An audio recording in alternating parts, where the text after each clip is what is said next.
ವೀಕ್ಷಕರ ನಮಸ್ಕಾರ. South Africa ವಿರುದ್ಧದ ಕೊನೆಯ ಟಿ20 ಪಂದ್ಯದಲ್ಲಿ ನಿನ್ನೆ ಟೀಮ್ ಇಂಡಿಯಾ ತಂಡದ ಯಂಗ್ ಆಟಗಾರರು ಭರ್ಜರಿಗೆ ಪ್ರದರ್ಶನ ಕೊಟ್ಟರು. ಇನ್ನು ವೀಕ್ಷಕರ ಈ ಒಂದು ಪ್ರದರ್ಶನದ ಮೂಲಕ ಟೀಮ್ ಇಂಡಿಯಾ ತಂಡವು ಈ ಒಂದು ಸರಣಿಯಲ್ಲಿ 3-1 ಅಂತರದಿಂದ ಗೆದ್ದು ಬೀಗಿದೆ. ಹೌದು ವೀಕ್ಷಕರೇ, ನಿನ್ನೆಯ ಪಂದ್ಯದಲ್ಲಿ ಟೀಮ್ ಇಂಡಿಯಾ ತಂಡವು 135 ರನ್ಗಳ ಗೆಲುವು ದಾಖಲಿಸಿ ಈ ಒಂದು ಸರಣಿಯನ್ನು ಕೈವಶಪಡಿಸಿಕೊಂಡಿತು.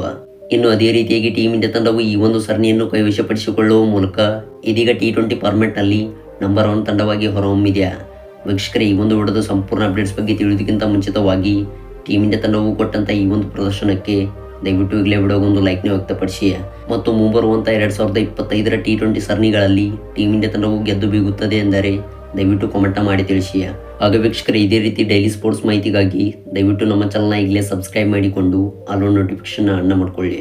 ವೀಕ್ಷಕರೇ, ಇಂಡಿಯಾ ಹಾಗೂ ಸೌತ್ ಆಫ್ರಿಕಾ ನಡುವಿನ 4 ಟಿ20 ಪಂದ್ಯಗಳು ನಿನ್ನೆ ಮುಕ್ತಾಯಗೊಂಡಿವೆ. ಇನ್ನು ವೀಕ್ಷಕರೇ, ಕೊನೆಯ ಟಿ20 ಪಂದ್ಯದಲ್ಲಿ ಟೀಮ್ ಇಂಡಿಯಾ ತಂಡವು ಗೆದ್ದು ಬೀಗಿತ್ತು. ಹೌದು ವೀಕ್ಷಕರೇ, ನಿನ್ನೆ ವಾಂಡರ್ಸ್ ಅಂತಾರಾಷ್ಟ್ರೀಯ ಮೈದಾನದಲ್ಲಿ ಟೀಮ್ ಇಂಡಿಯಾ ತಂಡವು ಟಾಸ್ ಗೆದ್ದು ಮೊದಲು ಬ್ಯಾಟಿಂಗ್ ಆಯ್ದುಕೊಂಡಿತ್ತು. ಅದರಂತೆ ಬ್ಯಾಟ್ ಮಾಡಿದ್ದ ಟೀಮ್ ಇಂಡಿಯಾ ತಂಡವು 20 ಓವರ್ಗಳಲ್ಲಿ 283 ರನ್ ಕಲೆ ಹಾಕುವ ಮೂಲಕ 1 ವಿಕೆಟ್ ಕಳೆದುಕೊಂಡಿತು.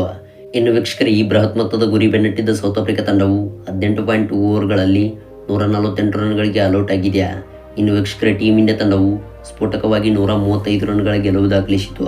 ಹೌದು ವೀಕ್ಷಕರೇ, ಟೀಮ್ ಇಂಡಿಯಾ ತಂಡದ ಪರವಾಗಿ ಬ್ಯಾಟಿಂಗ್ನಲ್ಲಿ ಸಂಜು ಸ್ಯಾಮ್ಸನ್ ಅವರು ಸ್ಫೋಟಕವಾದ ಶತಕ ಸಿಡಿಸಿ ಮಿಂಚಿದರು.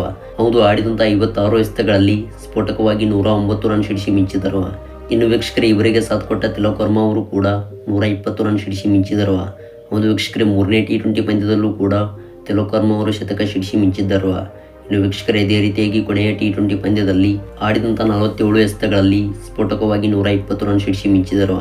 ಇನ್ನು ಅಭಿಷೇಕ್ ಶರ್ಮಾ ಅವರು 36 ರನ್ ಸಿಡಿಸಿ ಈ ಒಂದು ಪಂದ್ಯದ ಗೆಲುವಿಗೆ ನೆರವಾದರು. ಇನ್ನು ವೀಕ್ಷಕರೇ, ಈ ಒಂದು ಬೃಹತ್ ಮೊತ್ತದ ಗುರಿ ಬೆನ್ನಟ್ಟಿದ್ದ ಸೌತ್ ಆಫ್ರಿಕಾ ತಂಡದ ಪರವಾಗಿ ಟ್ರಿಸ್ಟನ್ ಸಬ್ಸ್ ಅವರು 43 ರನ್ ಸಿಡಿಸಿ ಮಿಂಚಿದರೆ ಇತ್ತ ಡೇವಿಡ್ ಮಿಲ್ಲರ್ ಅವರು 36 ರನ್ ಸಿಡಿಸಿ ಮಿಂಚಿದರು. ಇನ್ನು ಅದೇ ರೀತಿಯಾಗಿ ಸೌತ್ ಆಫ್ರಿಕಾ ತಂಡದ ಆಲ್ರೌಂಡರ್ ಆಗಿರುವ ಮಾರ್ಕೋ ಜಾನ್ಸನ್ ಅವರು ಆಡಿದಂಥ 12 ಎಸೆತಗಳಲ್ಲಿ 29 ರನ್ ಸಿಡಿಸಿ ಮಿಂಚಿದರು.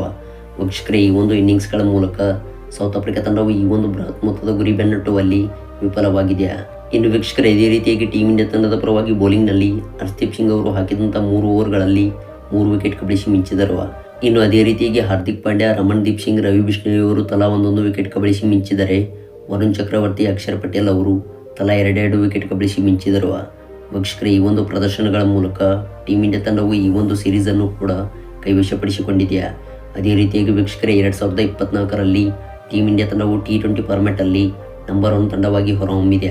ಹಾಗೆ ವೀಕ್ಷಕರೇ, ಮುಂಬರುವಂಥ ಸೀರೀಸ್ಗಳಲ್ಲೂ ಕೂಡ ಟೀಮ್ ಇಂಡಿಯಾ ತಂಡವು ಇದೇ ರೀತಿಯಾಗಿ ಪ್ರದರ್ಶನ ಕೊಡುತ್ತದೆ ಎಂದರೆ ದಯವಿಟ್ಟು ಕಮೆಂಟ್ನ ಮಾಡಿ ತಿಳಿಸಿ. ವೀಕ್ಷಕರೇ, ಇದಾಗಿತ್ತು ಕೊನೆಯ ಟಿ20 ಪಂದ್ಯದ ಸಂಪೂರ್ಣ ಅಪ್ಡೇಟ್ಸ್. Thanks for watching.